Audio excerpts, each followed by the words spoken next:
এই দুনিয়ার পুরো জীবনটা এটা হচ্ছে লালসাময় একটা জীবন, মরিচিকা, মায়াজাল। এই মায়াজালে আমরা আটকে আছি, ফলে মৃত্যুর কথা আমরা ভুলে গিয়েছি। পাগলের মতো ছুটছি, আরো টাকা লাগবে, আরো খ্যাতি লাগবে, আরো যশ লাগবে, আরো দাপট লাগবে। আমার এত টাকা দিয়ে কি হবে, এত সম্পদ দিয়ে কি হবে, এত ব্যস্ততা দিয়ে কি হবে তোমার? স্টপ, থামুন, অনেক হয়েছে, আন্না, থামুন। Take a rest, take a breath and think about death. Think that you have to go back to your Lord.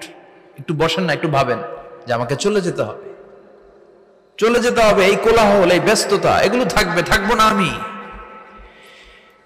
সাইয়েদনা Omar Faruk বলেছেন, মুতু ক্বাবলা আন তামুতু, মরার আগে একবার মরো। হাসিবু ক্বাবলা আন তুহাসাবু আলাইকুম, তোমার হিসাব নেওয়ার আগে তুমি একবার নিজের হিসাবটা করো না। কাগজ বের করে একটু লিখো না কি কি ভালো কাজ করছিলা, যেগুলো দিয়ে নাজাতের ওসিলা হতে পারে, 1 2 3, আর কি কি আকাম কুকাম করছো দেখো না, লিখে দেখো তোমার অবস্থাটা কি।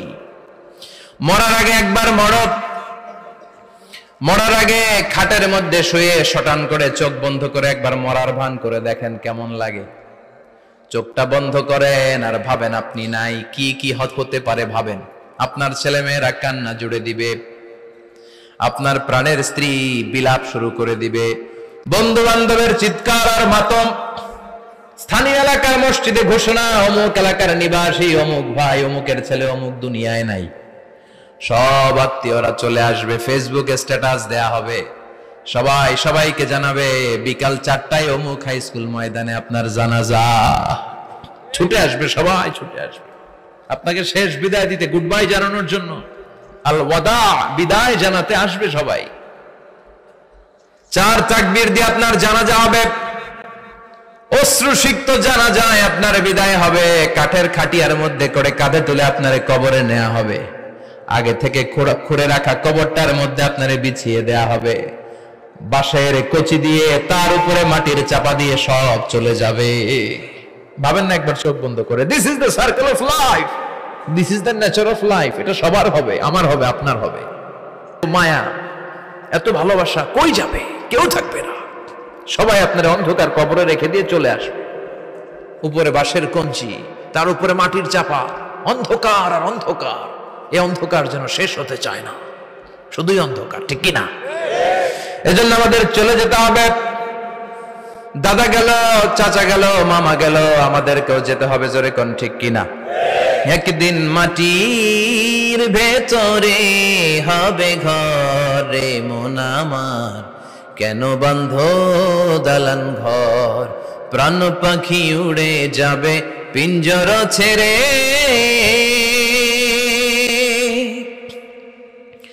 ধরা ধামে সবই রবে, তুমি যাবে চলে, বন্ধু বান্ধব যত, মাতা পিতা যারা সুত, সবই হবে তোমার পরে মন আমার, কেন বন্ধ দালান ঘর, একদিন মাটির ভেতরে হবে ঘরে মন আমার, কেন বন্ধ দালান ঘর, ঠিক কিনা? সব পরে থাকবে, চলে যেতে হবে আমাদেরকে।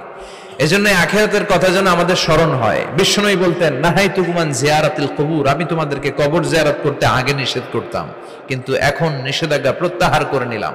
এখন সব সময় তোমরা কবরের সামনে যাবা আর জিয়ারত করবা। কবরস্থানে জানতো বড়ুয়া কৃষ্ণপুরের এই গ্রামের কবরস্থান আছে কোন দিকে? পূর্ব দিকে আছে, গোখরার জলের ওদিকে। যান আপনারা, একটু যাবেন, একটু গেলে আখিরাতের কথাটা স্মরণ হবে। ওখানে ছোট শিশুরা শুয়ে আছে, কিশোর যুবকরা আছে, আপনার মতো তাগড়া যুবক মুরব্বীরা আছে। এরা এই এলাকায় থাকতো, এরা আকাশ থেকে নেমে আসে না, এই এলাকার সন্তান আজ নাই। একটা সার্টেন পিরিয়ড শেষে আপনিও থাকবেন না। This is the nature of life, this is the circle of life. ছোট্ট শিশু হয়ে এসেছিলেন, শৈশব, কৈশোর, যৌবন, প্রৌঢ়ত্ব। আগে ছিলেন সিঙ্গেল, বিয়ে করে হয়ে গেলেন ডবল। এরপরে আল্লাহ আপনাকে একটা মেয়ে দিল, এরপরে মেয়েকে বিয়ে দিয়ে শ্বশুর হলেন, এরপরে ওই মেয়ের ঘরে সন্তান হতে নানা হলেন। আর কতদিন? অনেক দিন হলো তো, অনেক লম্বা সময় পেয়েছেন আপনি। Think about death. এবার যাওয়ার কথা ভাবেন। আখিরাতের সামানের কথা ভাবেন, ফিরে যেতে হবে। কি শক্তিশালী যুবক, বার্ধক্য চলে আসলে লাঠি ছাড়া চলতে পারে না। কুচকুচে কালো দাড়ি সাদা হয়ে যায়, দাড়ির শুভ্রতা, বয়সের ভার, রং ধরা যৌবন জং ধরে শেষ, ঠিক কিনা? This is the circle of life. যুবক ভাইরা, এটাই জীবন, চলে যেতে হবে, কেউ থাকতে পারবে না, ঠিক কিনা? এটা রিমাইন্ডার আল্লাহ এই সূরার ভেতরে দিয়েছেন যে তোমাদেরকে ফিরে যেতে হবে, এই লোভ লালসা ছেড়ে দাও। রব্বুল আলামিন বলেন, আলহাকুমুত তাকাসুর হাত্তা যুরতুমুল মাকাবির। ও গোলাম, দুনিয়ার সম্পদ, লোভ লালসা তোদেরকে পাগল বানিয়ে দিয়েছে। এই লোভ পাগলামি কোনোদিন তোদের থামবে না যতদিন না তোরা কবরে ঢুকবি, ঠিক কিনা? কার কথা? আল্লাহ বললেন, দুনিয়ার সম্পদ আর লোভ আর মোহে তোমরা গাফেল হয়ে গিয়েছো।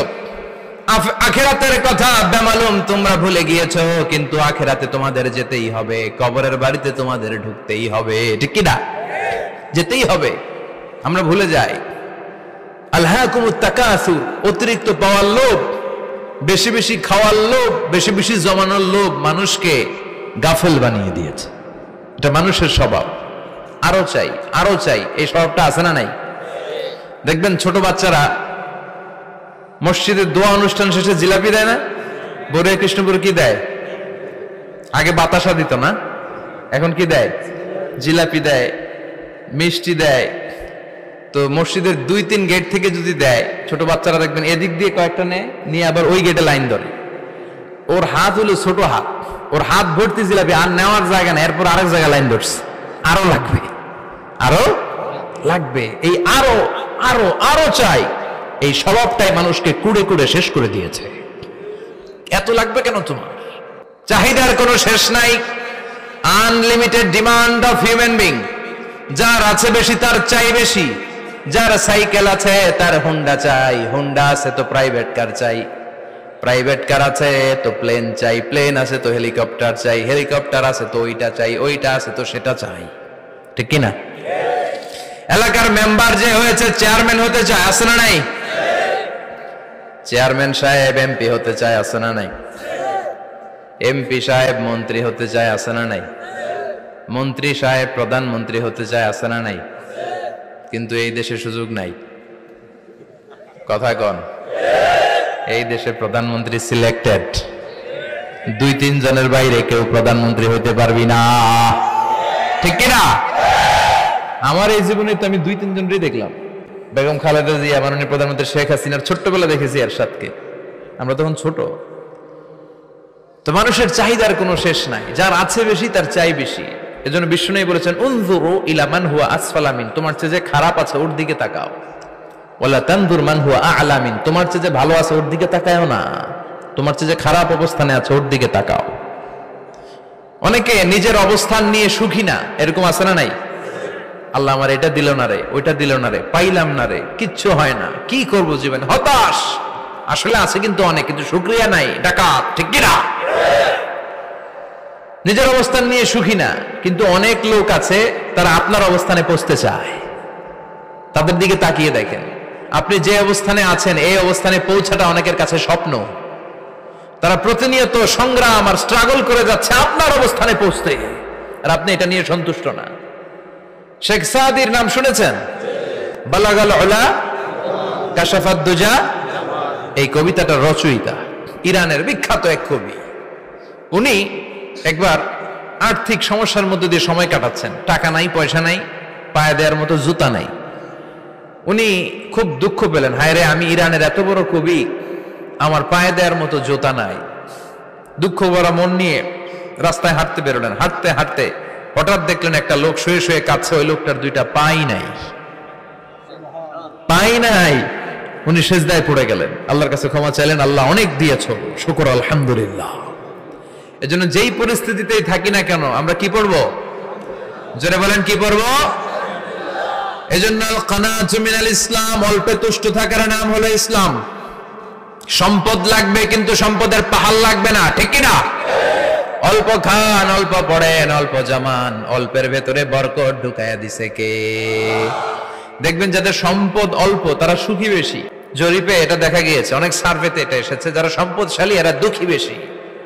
এদের দুঃখ বেশি, টেনশন বেশি, খুব স্বাভাবিক। টাকা যার বেশি, রোগ তার বেশি। টাকা যার বেশি, টেনশন তার বেশি। টাকা যার বেশি, ঘরে শান্তি তার কম। আছে না নাই? ঘরের ভিতরে অশান্তি, ছেলে কথা শোনে না, ছেলে টানে গাঞ্জা, মেয়ে করে পরকিয়া। আছে না নাই? স্ত্রী কথা শোনে না, ভালোবাসা নাই, ঘরটা জাহান্নামের টুকরা। রোগ বালাই, এক একটা হসপিটাল বিল পরিশোধ করতে মাসে 5 লাখ 10 লাখ। আছে না নাই? কিছু খেতে পারে না, ডাক্তার একেবারে ডায়েট মেনু বেঁধে দিয়েছে। Diet, very diet menu. এটা এটা এটা এটা কিছুই খাবেন না, শুধু গরু খাবেন না, খাসি খাবেন না, চিংড়ি খাবেন না, খালি ঘাস খাবেন। ইচ্ছে মতো ঘাস খাবেন, মানে ঘাস জাতীয় যত আইটেম আছে সব খাবেন। শাক খাবেন, সবজি খাবেন, সালাদ খাবেন। গরু, চিংড়ি, মুরগি, গোশত, ইলিশ কিছু খেতে পারে না। তাহলে রোগ বেশি, খাওয়ার মজা নাই, ঘরে সাংসারিক শান্তি নাই, খালি ব্যারাম আর ব্যারাম। ঠিক কিনা? কিন্তু সম্পদের পাহাড় ঘটেছে। আর অল্প যারা খায়, অল্প পড়ে, রিক্সাওয়ালা, কুলিওয়ালা, অল্প বেতনের চাকরি, কিন্তু হক হালালি মেনে চলে, দেখবেন শান্তি আছে অনেক। হ্যাঁ, বাসা ভাড়া দেয়, ফ্যামিলি চালায়, বাচ্চাদের স্কুল বিল, এরপরও মাস শেষে 1-2 হাজার টাকা হাতে থেকে যায়। আর ওর প্রতি মাসে 10 কোটি টাকা ইনকাম, তারপরও ব্যাংকের ঋণ আছে না নাই? সুখ কারে বলে? কিভাবে আপনি সুখকে ডিফাইন করবেন? সুখ তো টাকায় কিনা যায় না। শান্তি টাকা দিয়ে হয় না, শান্তি দেওয়ার মালিক কে? আল্লাহ। শান্তি আছে অল্প খেয়ে শুকর করার মধ্যে, শান্তি আছে আলহামদুলিল্লাহর মধ্যে। চিল্লায় বলেন ঠিক কিনা? এজন্য অল্প খাবো, অল্প পড়বো, অল্প জামাবো, অল্পের ভেতরে বরকত দিয়েছে কে? দেখেন, ধনী ভাইরা খেতে পারে না, কিন্তু রিক্সাওয়ালার কি সমস্যা হয়? রিক্সাওয়ালারা সব খেতে পারে। কুলিওয়ালা, দিন মজুর, এরা একেবারে স্লিম, সুঠাম দেহি, মেদহীন পেট, পেটে কোনো মেদ নাই, ভুড়ি নাই। আর কোটিপতিদের মেদ আছে না নাই? এত বড় বড় পেট। ঠিক কিনা? আমাদেরও পেট আছে, তবে হালাল পেট। এটা হারাম টাকা দিয়ে এই ভুড়ি বানাই নাই আমরা। ছেলে বলেন ঠিক কিনা? রিক্সাওয়ালা, কুলিওয়ালা নিজেও নামাজ পড়ে, বউ নামাজ পড়ে, বাচ্চাটাও নামাজ পড়ে, রিক্সা চালায় আর জিকির করে লা ইলাহা